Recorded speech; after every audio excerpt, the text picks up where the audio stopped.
Typical travel ഡയറിയുടെ പുതിയ വ്ളോഗിലേക്ക് നിങ്ങൾക്ക് എല്ലാവർക്കും സ്വാഗതം. ഇത് അശ്വിൻ. കാശ്മീർ സീരീസിലെ ലാസ്റ്റ് എപ്പിസോഡാണിത്. ഇന്ന് ഞങ്ങൾ ഉധംപൂർ റെയിൽവേ സ്റ്റേഷനിലാണ് ഉള്ളത്. ഇവിടെ നിന്ന് കുറച്ച് ഫുഡൊക്കെ കഴിച്ചു. ഇന്ന് 11 മണിക്കാണ് ഞങ്ങളുടെ ട്രെയിൻ. ഞങ്ങൾ ഏകദേശം 8-9 മണിയാവുമ്പോൾ തന്നെ റെയിൽവേ സ്റ്റേഷനിലെത്തിയിരുന്നു. അതുകൊണ്ട് തന്നെ കുറേ സമയം ഞങ്ങൾ വെയിറ്റിംഗ് ഏരിയയിലിരുന്ന് സമയം സ്പെൻഡ് ചെയ്തു. അപ്പോഴേക്കും ട്രെയിൻ വന്നു. അങ്ങനെ ഞങ്ങളെല്ലാവരും ട്രെയിനിലേക്ക് കയറി. ഞങ്ങൾ ഇതിനു മുന്നേ ബുക്ക് ചെയ്തത് ഇവിടെ നിന്ന് എടുക്കുന്ന ഒരു ട്രെയിനായിരുന്നു. എന്നാൽ ലാസ്റ്റ് നിമിഷം അത് ക്യാൻസലായി. അങ്ങനെ ഞങ്ങൾ മറ്റൊരു ട്രെയിൻ ബുക്ക് ചെയ്താണ് ഇങ്ങോട്ടേക്ക് വരുന്നത്. കിടക്കുമ്പോഴുള്ള വീഡിയോസൊന്നും എടുത്തില്ല, കാരണം മൊത്തത്തിലൊരു റഷായിരുന്നു. അങ്ങനെ പിറ്റേന്ന് രാവിലെ ആകുമ്പോഴേക്കും ഞങ്ങൾ ഏതോ ഒരു സ്റ്റേഷനിലെത്തി. പുറത്തുള്ള കാഴ്ചകൾ കണ്ട ഉടനെ നമുക്ക് മനസ്സിലാകും ന്യൂഡൽഹി എത്തിയെന്ന്. റെയിൽവേ സ്റ്റേഷനിലെത്തിയ ശേഷം ഞങ്ങൾ കൗണ്ടറിൽ പോയി ഡ്യൂപ്ലിക്കേറ്റ് ടിക്കറ്റിന് വേണ്ടി അപേക്ഷിച്ചു. ടിക്കറ്റ് കൺഫേം ആവാത്തതിനാൽ അവർ ടിക്കറ്റ് തരാനാവില്ലെന്ന് പറഞ്ഞു. അതിനുശേഷം ഞങ്ങൾ ഫുഡ് കഴിക്കാനായി KFCയിൽ പോയി. പുറത്തുനിന്ന് കഴിക്കാൻ കുറച്ച് പേടിയുണ്ടായിരുന്നു. അതുകൊണ്ട് തന്നെ KFC കുറച്ച് സേഫ് ആണെന്ന് കരുതി അവിടുന്ന് കഴിച്ചു. വലിയ കുഴപ്പമുണ്ടായിരുന്നില്ല. അത് കഴിഞ്ഞ് ഞങ്ങൾ മെട്രോയിൽ കയറി കുത്തബ് മിനാറിലേക്ക് പോയി. ഡൽഹി മെട്രോ നല്ല ക്ലീൻ ആൻഡ് നീറ്റായിരുന്നു. അതുകൊണ്ട് തന്നെ നല്ല കംഫർട്ടായി നമുക്ക് ട്രാവൽ ചെയ്യാൻ പറ്റി. അങ്ങനെ ഞങ്ങൾ കുത്തബ് മിനാർ സ്റ്റേഷനിലെത്തി. മെട്രോയിൽ നിന്ന് കുറച്ച് ദൂരമുണ്ട് കുത്തബ് മിനാറിലേക്ക് പോകാൻ. അതുകൊണ്ട് തന്നെ ഞങ്ങളൊരു ഓട്ടോ പിടിച്ച് അങ്ങോട്ടേക്ക് പോയി. ഒരാൾക്ക് 20 രൂപയേ ആകുന്നുള്ളൂ. അവിടെ നിന്ന് നമ്മൾ ടിക്കറ്റ് എടുത്ത് ഉള്ളിലേക്ക് പോയി. ചെറിയ പൈസ കൊടുത്ത് നമുക്ക് ബാഗുകളും മറ്റും വെക്കാനുള്ള സൗകര്യം അവിടെയുണ്ട്. ടിക്കറ്റ് കൗണ്ടറിൻ്റെ അടുത്ത് തന്നെയാണ് ഈ സ്ഥലം. അതുകൊണ്ട് തന്നെ അവിടെ എല്ലാ സാധനങ്ങളും വെച്ച് ഞങ്ങൾ കുത്തബ് മിനാറിൻ്റെ ഉള്ളിലേക്ക് പോയി. ഒരു മനോഹരമായ ആർക്കിടെക്ചർ തന്നെയായിരുന്നു ഇതിനുള്ളിലുള്ളത്. കയറിയ ഉടനെ തന്നെ വലതുവശത്തായി ചെറിയൊരു ഗാർഡൻ കാണാം. അത് കഴിഞ്ഞ് അമ്പലങ്ങളെ ഓർമ്മിപ്പിക്കുന്ന രീതിയിൽ പലതരത്തിലുള്ള പില്ലറുകളുള്ള ഒരു സ്ഥലം. ഞങ്ങൾ അതിനുള്ളിലേക്ക് കടന്നു. അപ്പോഴാണ് ഞങ്ങളുടെ കണ്ണിൽ ഒരു ചെറിയ അണ്ണാൻ കുഞ്ഞിനെ കണ്ടത്. അപ്പോൾ ശ്രീകുട്ടി കയ്യിലുള്ള ചെറിയ ബിസ്ക്കറ്റ് കൊടുത്തു. അത് മെല്ലെ അത് വാങ്ങി ആരെയും പേടിക്കാതെ സൈഡിലിരുന്ന് കഴിച്ചുകൊണ്ടിരുന്നു. അങ്ങനെ ഞങ്ങൾ വീണ്ടും മുന്നോട്ടേക്ക് നടന്നു. നമ്മുടെ ഈ കുത്തബ് മിനാറിനെ കുറിച്ച് പറയുമ്പോൾ ഏകദേശം 800 വർഷത്തിലധികം പഴക്കമുള്ള ഒരു നിർമ്മിതിയാണിത്. താജ്മഹലിനേക്കാൾ മുൻപേ നിർമ്മിച്ച നിർമ്മിതി. ഏകദേശം ഹൈറ്റ് പറയുകയാണെങ്കിൽ 73 മീറ്റേഴ്സാണ് ഇതിൻ്റെ ഹൈറ്റ് വരുന്നത്. പഴയ കാലത്ത് ഇത് നിർമ്മിക്കുമ്പോൾ ഒരു വിക്ടറി ടവർ എന്ന രീതിയിലാണ് ഇത് നിർമ്മിച്ചത്. കുത്തബ് മിനാറിനടുത്തായുള്ള ഈ നിർമ്മിതിയുടെ പേരാണ് അലായി ദർവാസ. വളരെ മനോഹരമായ ഒരു ആർക്കിടെക്ചർ തന്നെയാണ് ഇതിൻ്റെ ഉള്ളിൽ നമുക്ക് കാണാൻ കഴിയുന്നത്. അതും ആ കാലത്ത് ഇത്രയും മനോഹരമായ നിർമ്മിതികൾ നിർമ്മിക്കുക എന്നത് അസാധ്യമായൊരു കാര്യമാണ്. ഇതിന് പുറത്തായി നമുക്ക് നല്ലൊരു ഗാർഡനും കാണാം. ഞങ്ങളങ്ങനെ പുറത്തേക്കിറങ്ങി. ഈ നിർമ്മിതികളിൽ പലയിടങ്ങളിലായി നശിപ്പിക്കപ്പെട്ടതോ അതോ ഇടിഞ്ഞു വീണതോ ആയ പലയിടങ്ങൾ നമുക്ക് കാണാമായിരുന്നു. അങ്ങനെ ഞങ്ങൾ സ്റ്റെപ്പ് കയറി ഒരു ഗാർഡൻ്റെ അടുത്തെത്തി. ലോകത്തിൽ തന്നെ ഇഷ്ടിക കൊണ്ട് നിർമ്മിച്ച ഏറ്റവും വലിയ നിർമ്മിതിയിൽ ഒന്നാണ് കുത്തബ് മിനാർ. കൂടാതെ കുത്തബ് മിനാറിൻ്റെ ഉള്ളിൽ ഏകദേശം 399 പടികളുണ്ട് എന്നാണ് പറയപ്പെടുന്നത്. ഇപ്പോൾ നമുക്ക് ഉള്ളിലേക്ക് പ്രവേശനമില്ല. ഒരുപാട് പേർ മുൻപ് ഇവിടെ നിന്ന് സൂയിസൈഡ് ചെയ്തതുകൊണ്ട് മാത്രമാണ് ഇപ്പോൾ അടച്ചിട്ടിരിക്കുന്നത്. പണ്ടുകാലത്തെ ഇതുപോലുള്ള വലിയ കല്ലുകൾ കൊണ്ട് മാത്രം നിർമ്മിച്ച നിർമ്മിതികളിലൂടെ നടക്കാൻ ഒരു പ്രത്യേക രസമാണ്. അന്ന് ഉണ്ടായിരുന്ന വാസ്തുശില്പികളുടെയും ആർക്കിടെക്ചറുകളുടെയും കഴിവുകളും നമുക്കിതിലൂടെ കാണാൻ കഴിയും. ഞങ്ങളെല്ലാവരും ഇതിനുള്ളിലേക്ക് കയറിയ ശേഷം ആരും പരസ്പരം അങ്ങോട്ടും ഇങ്ങോട്ടും കണ്ടിട്ടില്ല. കാരണം അത്രയും വിശാലമായ ഒരു പ്രദേശമാണിത്. ഇതെല്ലാം ചുറ്റിക്കാണണമെന്നുണ്ടെങ്കിൽ അത്യാവശ്യം നല്ലതുപോലെ നടക്കേണ്ടതായുണ്ട്. അച്ഛനും അമ്മയും ഈ ട്രിപ്പിൻ്റെ നല്ല ക്ഷീണത്തിലായിരുന്നു. അതുകൊണ്ട് തന്നെ കുറച്ചു ദൂരം ചുറ്റിക്കണ്ട് അവർ ഒരു സൈഡിലിരുന്നു. ഡൽഹി എയർപോർട്ട് അടുത്തായതുകൊണ്ടാകാം ഇടയ്ക്കിടെ നമുക്ക് ഇവിടെ നിന്ന് ഫ്ലൈറ്റുകൾ പോകുന്നതായി കാണാം. കുത്തബ് ഉദ്ദീൻ ഐബക്ക് എന്ന ഡൽഹി സുൽത്താനായിരുന്നു ഈ കുത്തബ് മിനാറിൻ്റെ ആദ്യമായി പണി കഴിപ്പിച്ചത്. പല ഘട്ടങ്ങളിലായിരുന്നു ഈ പണി നടന്നിരുന്നത്.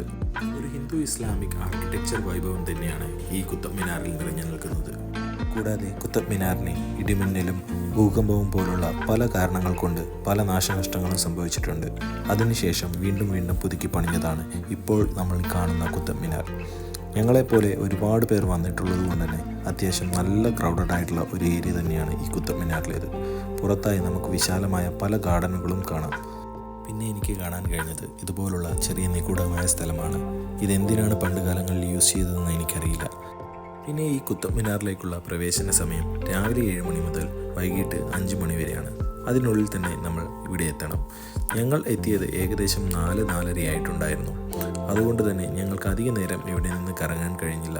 കാരണം ഞങ്ങൾ ബാഗ് വെച്ചിരുന്ന കൗണ്ടറിൽ നിന്ന് ഞങ്ങളോട് പറഞ്ഞിട്ടുണ്ടായിരുന്നു ലാസ്റ്റ് ടൈം 4:55 അതിനുള്ളിൽ നിങ്ങൾ ഇവിടെ വന്നില്ലെങ്കിൽ ഞങ്ങൾ ഇവിടെ നിന്ന് ക്ലോസ് ചെയ്ത് പോകുമെന്ന്. അതുകൊണ്ട് തന്നെ ഞങ്ങൾ പെട്ടെന്ന് തന്നെ കാഴ്ചകളൊക്കെ കണ്ട് പുറത്തേക്ക് ഇറങ്ങാൻ ശ്രമിച്ചു.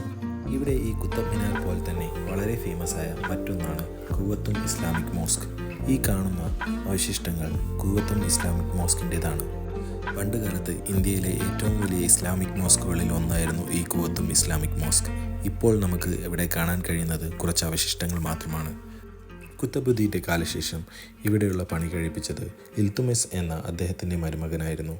ഇൽത്തുമിസ് മരിക്കുന്നതിന് മുമ്പ് തന്നെ അദ്ദേഹത്തിനായുള്ള ടോംബ് അല്ലെങ്കിൽ ശവകുടീരം നിർമ്മിച്ചിട്ടുണ്ടായിരുന്നു.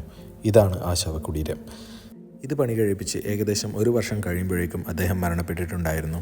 കുത്തബ് മിനാറിന് വേണ്ടി ഉപയോഗിച്ച അതേ മെറ്റീരിയൽസ് തന്നെയാണ് ഇവിടെയും ഉപയോഗിച്ചിരിക്കുന്നത്. ഇതിനു ചുറ്റുമായി എനിക്ക് കാണാൻ കഴിഞ്ഞത് വളരെ മനോഹരമായ ഇസ്ലാമിക് പാറ്റേണോട് കൂടിയ ചില കൊത്തുപണികളാണ്.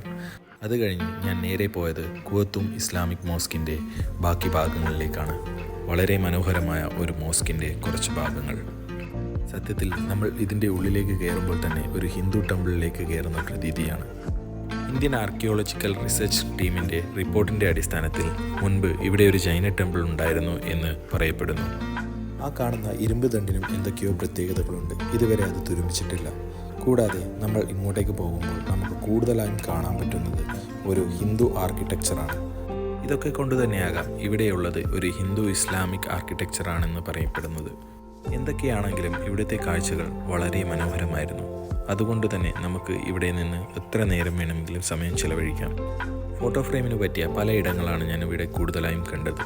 അതുകൊണ്ട് തന്നെ കൂടുതൽ പേരും ഇവിടെ നിന്ന് റീൽസ് എടുക്കാനും ഫോട്ടോ എടുക്കാനും ധൃതി കൂട്ടുന്നുണ്ടായിരുന്നു. അങ്ങനെ ഫൈനലി ഞങ്ങൾ കുത്തബ് മിനാറിൻ്റെ താഴെയെത്തി. കുത്തബ് മിനാറിൻ്റെ മുകളിലേക്ക് കയറുന്ന കവാടം ഇതായിരുന്നു മുൻപ്. എന്നാൽ പലരുടെയും സൂയിസൈഡും പിന്നെ ഒരുപാട് പേർ മുകളിൽ നിന്ന് താഴേക്ക് വീണ് മരിച്ചതുകൊണ്ടും ഇതിപ്പോൾ ക്ലോസ് ചെയ്തിരിക്കുകയാണ്.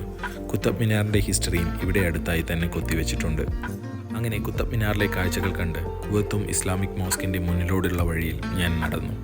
അവിടെയാണ് അലൈ മിനാർ എന്ന അടുത്ത കുത്തബ് മിനാറിൻ്റെ മറ്റൊരു മാതൃക ഉണ്ടായിരിക്കുന്നത്. അലാവുദ്ദീൻ എന്ന മറ്റൊരു ഡൽഹി സുൽത്താൻ പണി കഴിപ്പിക്കാൻ നോക്കിയതാണ് ഈ അലൈ മിനാർ. കുത്തബ് മിനാറിൻ്റെ അതേ മാതൃകയിൽ നിർമ്മിക്കാനായിരുന്നു അദ്ദേഹം അത് ശ്രമിച്ചത്. എന്നാൽ അദ്ദേഹത്തിൻ്റെ മരണശേഷം അത് അങ്ങനെ തന്നെ നിലച്ചു. 2 ഗാർഡൻ്റെ ഇടയിലൂടെയാണ് നമ്മൾ അലൈ മിനാറിലേക്ക് പോവുക. ഇതിന് മുകളിലായി ഒരുപാട് തത്തകളെ ഞങ്ങൾ കണ്ടു. അങ്ങനെ മനോഹരമായ അലൈ മിനാറിൻ്റെ കാഴ്ചകൾ കണ്ട് ഞങ്ങൾ വീണ്ടും പുറത്തേക്കിറങ്ങി. ഇന്ത്യൻ ആർക്കിടെക്ചർ വൈഭവത്തിലെ ഒരു മാണിക്കക്കൽ തന്നെയാണ് ഈ കുത്തബ് മിനാറും പരിസര പ്രദേശങ്ങളും. ആ കാഴ്ചകളൊക്കെ കണ്ട് ഞങ്ങൾ പുറത്തേക്കിറങ്ങി. ഇതായിരുന്നു കുത്തബ് മിനാറിലെ ആദ്യത്തെ എൻട്രൻസ്. എന്നാൽ ഇപ്പോഴത്തെ എൻട്രൻസ് ലെഫ്റ്റ് സൈഡിലൂടെയാണ്. എല്ലാ കാഴ്ചകളും കണ്ട ശേഷം ഞങ്ങൾ പുറത്തേക്കിറങ്ങി. അപ്പോഴേക്കും സമയം ഏകദേശം 5 മണിയായിരുന്നു. ഇവിടേക്ക് കയറാനുള്ള ടോക്കൺ ഇതാണ്. ഇത് വെച്ച് തന്നെ വേണം ഞങ്ങൾ പുറത്തേക്കിറങ്ങാനും. അതുകൊണ്ട് തന്നെ ഒരു കാരണവശാലും അത് മിസ്സാവാൻ പാടില്ല. ഇതിനുശേഷം അക്ഷർധാം ടെമ്പിളിലേക്ക് പോകാനായിരുന്നു ഞങ്ങളുടെ പ്ലാൻ. നിർഭാഗ്യവശാൽ അവിടെ അപ്പോഴേക്കും ക്ലോസ് ചെയ്തിട്ടുണ്ടായിരുന്നു. അതുകൊണ്ട് തന്നെ ഞങ്ങൾ മെട്രോ എടുത്ത് ഹസ്രത്ത് നിസാമുദ്ദീൻ റെയിൽവേ സ്റ്റേഷൻ അടുത്തുള്ള മെട്രോ സ്റ്റേഷനിലേക്ക് വന്നു. അപ്പോഴേക്കും നേരം ഇരുട്ടിയിരുന്നു. ഞങ്ങളുടെ ട്രെയിൻ വരാൻ ഇനിയും സമയമുണ്ട്. അതുകൊണ്ട് തന്നെ ഞങ്ങൾ കുറച്ച് പേർ പുറത്തേക്കിറങ്ങി കുറച്ച് മാർക്കറ്റ് എക്സ്പ്ലോർ ചെയ്യാൻ, പിന്നെ കുറച്ച് ഫ്രൂട്ട്സും വാങ്ങണം. ഇനി പോകുന്ന യാത്രയിലേക്ക് ഫുഡൊന്നും ഞങ്ങളുടെ കയ്യിലില്ല. അങ്ങനെ ഞങ്ങൾ കുറച്ച് പീനട്ട്സും കുറച്ച് ഫ്രൂട്ട്സും ഓരോ ഷോപ്പുകളിൽ നിന്നായി വാങ്ങി തുടങ്ങി. ഇവിടെ തന്നെ എല്ലാ വിധത്തിലുള്ള സാധനങ്ങളും ഉണ്ട്. ജാക്കറ്റ് ആണെങ്കിലും ഡ്രസ്സ് ആണെങ്കിലും ഇലക്ട്രോണിക് ഐറ്റംസ് ആണെങ്കിലും എല്ലാം ഇവിടെ തന്നെയുണ്ട്. കുറഞ്ഞ വിലയിൽ നമുക്ക് ബാർഗെയിൻ ചെയ്ത് വാങ്ങിക്കാൻ കഴിയും. ഞങ്ങൾക്ക് പ്രത്യേകിച്ചൊന്നും വാങ്ങാനില്ലാത്തതുകൊണ്ട് കൂടുതലായും കാഴ്ചകൾ കണ്ട് മുന്നോട്ടേക്ക് നീങ്ങി. അവസാനം എല്ലാ ഫ്രൂട്ട്സും നട്ട്സും ഒക്കെ വാങ്ങി ഞങ്ങൾ തിരിച്ച് റെയിൽവേ സ്റ്റേഷനിലേക്ക് വന്നു. അപ്പോഴേക്കും അച്ഛനും അമ്മയും ഞങ്ങളെ വെയിറ്റ് ചെയ്ത് നിൽക്കുന്നുണ്ടായിരുന്നു. അങ്ങനെ അധികം വൈകാതെ തന്നെ ഞങ്ങൾ ട്രെയിനിലേക്ക് കയറി. രാത്രിയായതുകൊണ്ടാവാം ആരും ഞങ്ങളോട് ടിക്കറ്റ് ചോദിച്ചില്ല. ഉച്ചയ്ക്ക് ഓൺലൈൻ ആപ്പ് ഉപയോഗിച്ച് ഡൊമിനോസിൽ നിന്ന് ഫുഡ് ഓർഡർ ചെയ്തു. അങ്ങനെ രാത്രിയായപ്പോൾ ഏതൊരു മലയിൽ നിന്ന് ഒരുപാട് തീ പടരുന്നത് ഞങ്ങളുടെ കാഴ്ചയിൽപ്പെട്ടു. രാത്രിയും പിസ തന്നെയായിരുന്നു. അങ്ങനെ രാവിലെയായി. കണ്ണ് തുറന്ന് നോക്കുമ്പോൾ കാണുന്നത് മനോഹരമായ നദികളും പിന്നെ കേരവൃക്ഷങ്ങളുമായിരുന്നു. അത് കണ്ടപ്പോൾ തന്നെ നമുക്ക് ഉറപ്പിക്കാം നമ്മൾ കേരളത്തിലെത്തിയെന്ന്. അവിടെ തന്നെ ഒരുപാട് പേർ ക്രിക്കറ്റ് കളിക്കുന്നതും ഞങ്ങൾ കണ്ടു. ഒരു ചെറിയ മെമ്മറി ആയിരുന്നു അതൊക്കെ. അങ്ങനെ യാത്ര മുന്നോട്ടേക്ക് തുടർന്നു. പയ്യന്നൂർ കഴിഞ്ഞ് കുറച്ചു ദൂരം സഞ്ചരിച്ചപ്പോൾ ഞങ്ങൾ കണ്ണൂർ റെയിൽവേ സ്റ്റേഷനിലെത്തി. അങ്ങനെ അവിടെ ഇറങ്ങി അടുത്തുള്ള ഇന്ത്യൻ കോഫി ഹൗസിൽ കയറി. അവിടെ നിന്ന് ഞാനും ശ്രീകുട്ടിയും നല്ല മസാല ദോശ കഴിച്ചു. അമ്മയാണെങ്കിൽ പൊറോട്ടയും മീൻകറിയും. അമ്മയ്ക്ക് അത് വളരെയധികം ഇഷ്ടപ്പെട്ടു. ഫൈനലി ഞങ്ങൾ കണ്ണൂർ ബസ് സ്റ്റേഷനിൽ പോയി അവിടെ നിന്ന് ഒരു ലിമിറ്റഡ് സ്റ്റോപ്പ് ബസ് കയറി. ഇതാണ് ഞങ്ങളുടെ ഒരു കുടുംബക്ഷേത്രം. പോകുന്ന വഴി അതും കണ്ട് പ്രാർത്ഥിച്ച് ഞങ്ങൾ മുന്നോട്ടേക്ക് പോയി. അവസാനം ഞങ്ങൾ വടകര ബസ് സ്റ്റേഷനിലെത്തി. അവിടെ നിന്ന് ഒരു ഓട്ടോ വിളിച്ച് ഞങ്ങൾ വീട്ടിലേക്ക് വന്നു. ഇതായിരുന്നു ഞങ്ങളുടെ ചെറിയ ഫാമിലി കാശ്മീർ ട്രിപ്പ്. ഇനി അടുത്ത വീഡിയോയിൽ കാണാമെന്ന പ്രതീക്ഷയോടെ ബൈ.